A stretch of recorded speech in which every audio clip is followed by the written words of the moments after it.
Assalamualaikum warahmatullahi wabarakatuh. Di sini saya akan menjelaskan tentang budaya kerja. Budaya kerja itu menjadi hal yang unik bagi suatu perusahaan yang membedakan perusahaan dengan kompetitornya. Dalam bahasa Inggris, budaya kerja biasa dinamakan work culture, di mana menjadi suatu pedoman bagi karyawan serta pimpinannya dalam berperilaku dan bertindak di tempat kerja. Di sini saya akan menjelaskan salah satu budaya kerja di tempat kerja yang sering kita temui. Itu salah satunya yaitu budaya kerja 5R.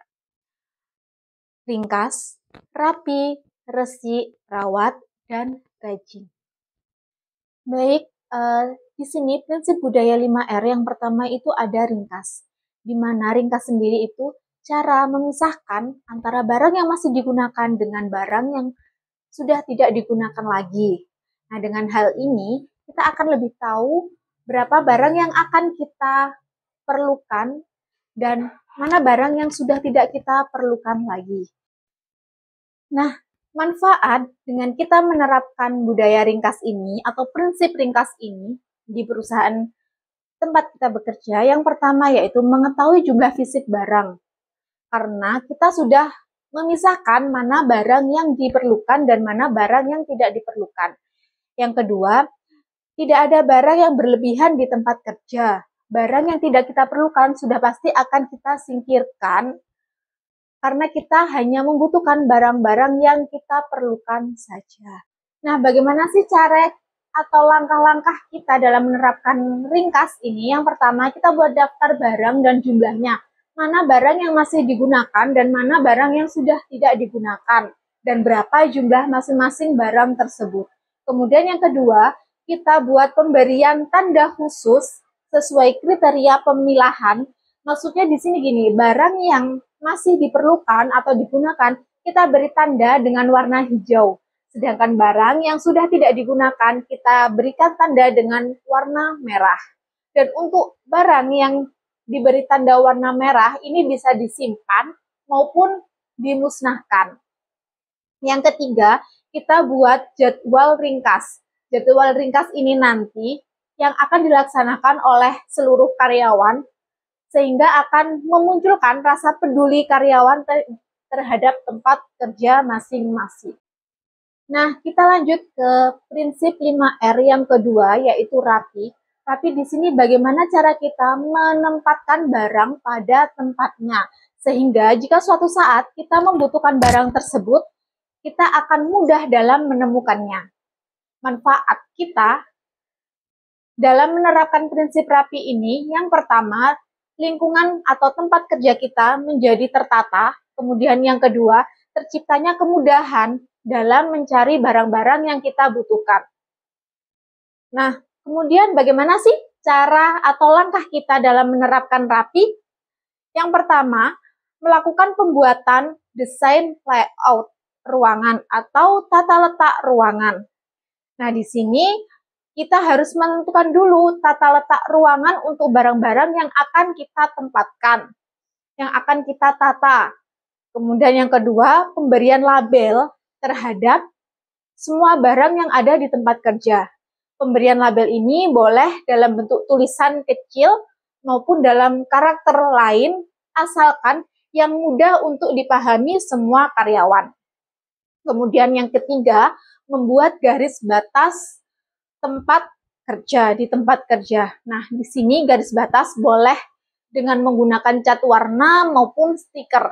Di sini untuk menandai tempat atau barang-barang tadi, sehingga karyawan yang akan mengembalikan barang atau meminjam barang, dia akan mudah untuk mengembalikannya lagi di tempat yang sudah diberi garis tadi.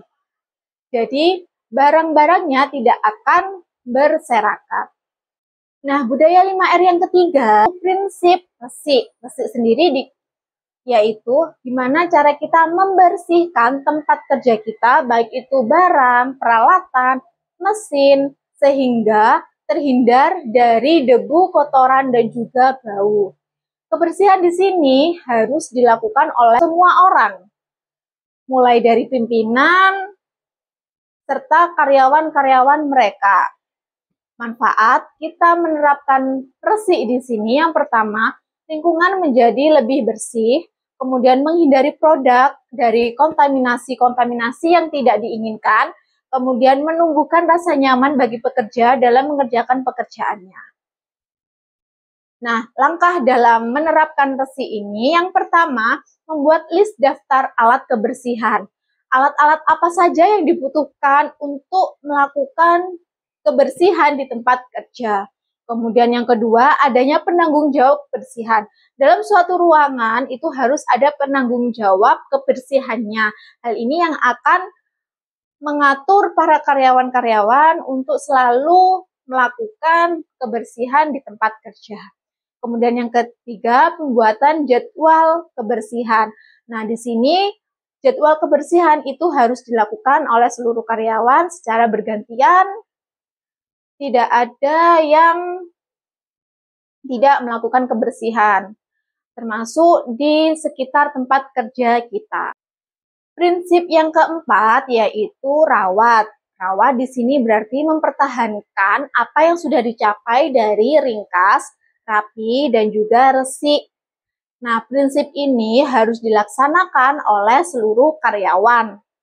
Manfaat dengan kita menerapkan prinsip ini yang pertama, barang, mesin, atau peralatan sudah pasti akan menjadi lebih tahan lama. Kemudian yang kedua, perusahaan dapat menghemat dan dapat berkompetisi dengan perusahaan yang lain. Dengan kata lain, jika kita menerapkan prinsip ringkas, rapi, dan resi, barang-barang mesin akan menjadi lebih awet dan tahan lama, sehingga dana yang semula untuk perbaikan barang atau mesin tersebut bisa dialihkan perusahaan untuk mengembangkan produk-produk yang lainnya. Baik, yang terakhir ada prinsip rajin, di mana rajin ini adalah mengerjakan apa yang harus dikerjakan dan jangan melakukan apa yang tidak boleh dilakukan. Rajin ini tercipta dari kebiasaan para karyawan untuk menjaga dan meningkatkan apa yang sudah dicapai. Manfaat dengan kita menerapkan rajin, yang pertama akan menumbuhkan pribadi-pribadi yang disiplin, kemudian yang kedua menjadikan 5R ini menjadi sebuah budaya yang melekat di hatinya para karyawan. Kemudian cara atau langkah dalam menerapkan budaya 5R rajin ini, yang pertama yaitu berkomitmen bersama. Berkomitmen bersama. Semua karyawan, baik pimpinan maupun bawahan, itu harus memiliki komitmen bersama untuk menerapkan prinsip rajin ini. Kemudian yang kedua, teladan dari atasan. Atasan harus memberikan teladan yang baik. Atasan harus memberikan teladan yang baik, harus memberi contoh yang baik dalam menerapkan budaya 5R. Kemudian yang ketiga, harus adanya komunikasi di lingkungan kerja. Nah, harus ada evaluasi dari penerapan budaya kerja yang sebelumnya, yaitu ringkas, rapi, resik, dan rawat, sehingga apabila ditemukan hambatan dalam penerapan tersebut, maka perlu kita cari solusi-solusinya. Sehingga prinsip terakhir ini rajin akan tertanam di hati masyarakat, hati karyawan nantinya. Baiklah anak-anak, itu tadi sedikit tentang budaya 5R dan semoga apa yang Devi sampaikan bisa bermanfaat bagi kalian semua. Assalamualaikum warahmatullahi wabarakatuh.